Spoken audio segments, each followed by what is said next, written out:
Makasih waktunya dan mohon maaf kalau mungkin nanti ada pertanyaan yang kurang tepat, kurang berkenan di hati Pak Dokter nih.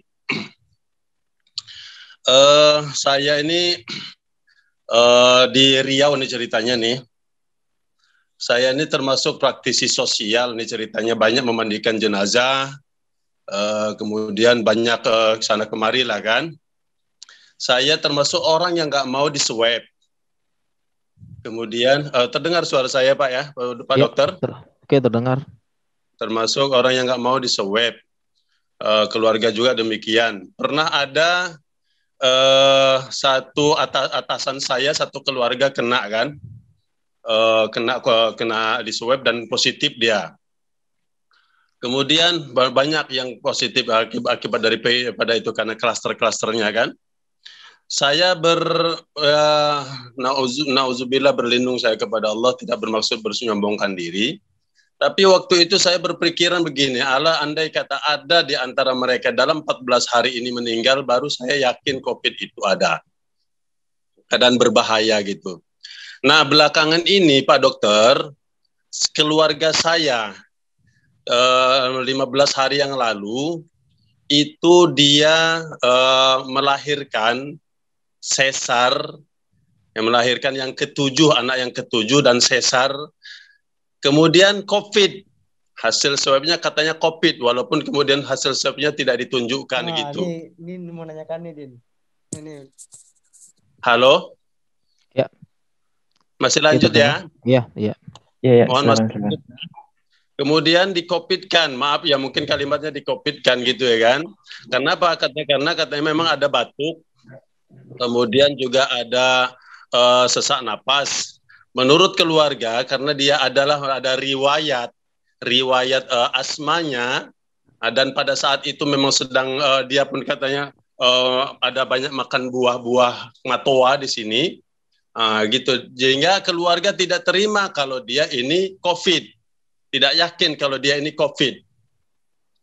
Sehingga terjadilah. Ya. Mungkin bisa diperingkas Pak, Afwan mungkin bisa diperingkas pertanyaannya. Terjadi problem pada akhirnya karena COVID tidak terima oleh keluarga, terjadi kemudian akhirnya namun negosiasi pada akhirnya kami bawa pulang jenazah itu tanpa protokol COVID, tanpa prokes. Mohon maaf ini cerita nyata nih.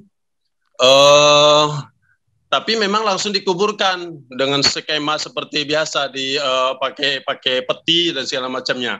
Nah, intinya kami sekeluarga seluruhnya serta anak-anaknya dan segala macamnya melakukan hal-hal itu tanpa melalui prokes gitu. Walaupun hanya prokes sebagian kecil saja begitu.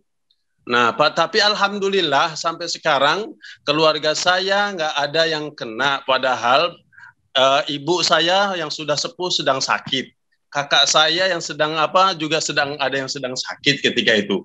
Anak-anaknya juga tidak ada yang, alhamdulillah saya barusan bertanya juga tidak ada yang yang kena gitu ya. Dan sampai sekarang nggak ada yang Pak, mungkin bisa dipersingkat intinya pertanyaannya bagaimana Pak? Sampai kemudian akhirnya saya menyimpulkan lah, menurut Pak Dokter gimana kira-kira nih, menyimpulkan bahwa memang COVID ini tidaklah terlalu besar sebagaimana terlalu dibesar-besarkan. Saya menyimpulkan seolah-olah COVID ini terlalu dibesarkan. Nah, mungkin sudah bisa ditangkap ya. Maaf ya Pak Dokter ya. Syukron. Ya. Baik Pak. Ya, terima kasih banyak Pak ya. Baik Bapak, terima kasih sudah memberikan pernyataan ya. Baik, saya juga mohon maaf sebelumnya Pak, terkait dengan Bapak, kesimpulan yang Bapak sampaikan tentunya tidak tepat. Ya, jadi saya juga mohon maaf sekali lagi kalau ada yang kata-kata menyinggung Bapak ya. Jadi kesimpulan yang Bapak sampaikan tentu kurang tidak tepat. Kenapa? Karena Bapak mengambil kesimpulan dengan pengalaman pribadi. Ya, dan pengalaman pribadi tentu tidak bisa digeneralisir. Ibaratnya seperti ini, kembali lagi kepada saya contohkan tadi ada orang merokok. Pak, saya merokok sudah 60 tahun. Sampai sekarang saya masih sehat-sehat saja. Saya masih bisa begini. Sudah 60 tahun saya merokok. Dokter yang bilang rokok bahaya meninggal duluan.